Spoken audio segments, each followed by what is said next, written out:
Hi. నేను ఈ Kannappa release అవ్వక ముందు జ్యోతిర్లింగాలు గుళ్ళని తిరగాలని దీనికి ముందు ఒకసారి చెప్పాను. నేను నిజానికి ఒకటి ఒప్పుకోవాలి. కన్నప్ప మొదలు పెట్టక ముందు నేను అంత పెద్ద శివభక్తుడిని కాదు. నేను ఆంజనేయ స్వామి భక్తుడిని. నేను ఎప్పుడు హనుమాన్ చాలీసా చదువుతుంటా ప్రతిరోజు ఈ రోజుకి. కన్నప్ప కథ రాసేటప్పుడు ఇంకా కథలో డీప్గా వెళ్తున్నసరికి నా రీసెర్చ్లో చాలా మార్పులు జరిగాయి. నాలో నాకు పర్సనల్గా చాలా మార్పులు జరిగాయి. ప్రస్తుతానికి నేను ఒక శివలేల్లో బతుకుతున్నానన్న నమ్మకం నాకుంది. ఇప్పుడు ఈ జ్యోతిర్లింగాలంటే ఏంటి, జ్యోతిర్లింగాలు ఎందుకు తిరగాలి, ఇవన్నీ నేను కనుక్కొని నాకు నేనే ఈ జ్యోతిర్లింగాలు తిరగాలని అనిపించి కన్నప్ప రిలీజ్ అవ్వక ముందు ఈ 12 జ్యోతిర్లింగాలు, ఈ పుణ్యస్థలాలు తిరగాలని అనిపించింది నాకు. చాలామందికి జ్యోతిర్లింగాలంటే ఏంటి, నాకు కూడా ఈ మధ్యకాలం దాకా నాకు తెలియలా. సో నాలాగా తెలియని వాళ్ళకి జ్యోతిర్లింగాల గురించి చెప్పాలనే ఉద్దేశంతో నేను ఒక సిరీస్ ఆఫ్ వీడియోస్ చేయబోతున్నాను. మనం ఇప్పుడు ఉండేది కలియుగంలో. ముందు కృతయుగం, దాన్ని సత్యయుగం కూడా అంటారు.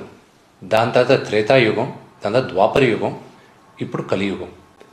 సత్యయుగంలో మనం తపస్సు చేస్తే దేవుడికి దగ్గర అవుతాం, మనకి పర్పస్ ఆఫ్ లైఫ్ తెలుస్తుంది అని నమ్మాం. ఇప్పుడున్న కలియుగంలో నమ్మకం ఏంటంటే పుణ్యస్థలాలు తిరుగుతూ మనం దేవుడికి దగ్గర అవుతామన్న నమ్మకంతో మనం ఈ భూప్రపంచాన ఎందుకు ఈ జన్మెత్తాం అన్న పర్పస్ కూడా అర్థం అవుతుందని నమ్మకం. ఈ 12 జ్యోతిర్లింగాలు చాలా పవర్ఫుల్ అయిన ప్లేసెస్. శివుడు మానవుల మధ్యన తిరిగాడన్న నిదర్శనం ఈ 12 జ్యోతిర్లింగాలు. అక్కడ కేదార్నాథ్, హిమాలయాస్ దగ్గర నుంచి ఇక్కడ రామేశ్వరం దాకా 12 జ్యోతిర్లింగాలు ఉన్నాయి భారతదేశం అంతా. ఒక్కొక్క దానికి ఒక్కొక్క కథ ఉంది, ఒక్కొక్క మహిమ ఉంది. ఈ జ్యోతిర్లింగాలు 12 జ్యోతిర్లింగాలు తిరగాలని నేను అనుకున్నాను. ప్రతి ఒక్కరూ తిరగాలని హిందువులుగా మనం అనుకోవచ్చు, చెయ్యొచ్చు. కానీ ఎక్కడో ఒక జ్యోతిర్లింగం దగ్గర మన పర్పస్ ఆఫ్ లైఫ్, ఈ కాస్మిక్ ఎనర్జీ అంటే ఏంటి? కాస్మిక్ ఎనర్జీ అంటే సృష్టికి మూల కారణం శక్తి. మనకి మన పర్పస్ ఏంటి అని ఎక్కడో దగ్గర ఒక జ్యోతిర్లింగంలో తెలుస్తుంది మనకి. అక్కడ కొంతమంది ఆపేస్తున్నారు, కొంతమంది తెలుసుకొని కూడా ఈ మిగతావి కూడా కంప్లీట్ చేస్తున్నారు. నాకు నా పర్పస్ ఆఫ్ లైఫ్ ఏంటి? నా పర్పస్ ఆఫ్ లైఫ్ నా మైండ్లో ఈరోజు ఒక నటుడుగా జీవితాంతం ఉండాలని, ఈ జన్మెత్తిని నేను దానికే అని నేను నమ్ముతాను. కానీ the higher purpose of life అది ఏంటి అని తెలుసుకునే సెల్ఫ్ రియలైజేషన్ జర్నీయే నా ఈ 12 జ్యోతిర్లింగాలు దర్శనాలు.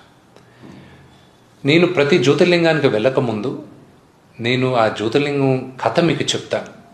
ఆల్రెడీ నేను 3 జ్యోతిర్లింగాలు తిరిగేశాను: కేదార్నాథ్, ఓంకారేశ్వర్, ఉజ్జయిని. నా నెక్స్ట్ వీడియోలో ఈ 3 గుళ్ళు గురించి నేను చెప్తాను మీకు. ఇంకా త్వరలో వెళ్ళబోయే గుళ్ళు గురించి కూడా 1 by 1 చెప్తూ ఉంటాను.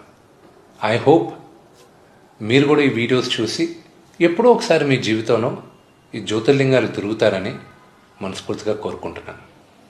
Until the next video, lots of love, Vishnu. మా వీడియో మీకు నచ్చినట్లయితే please like, share and subscribe.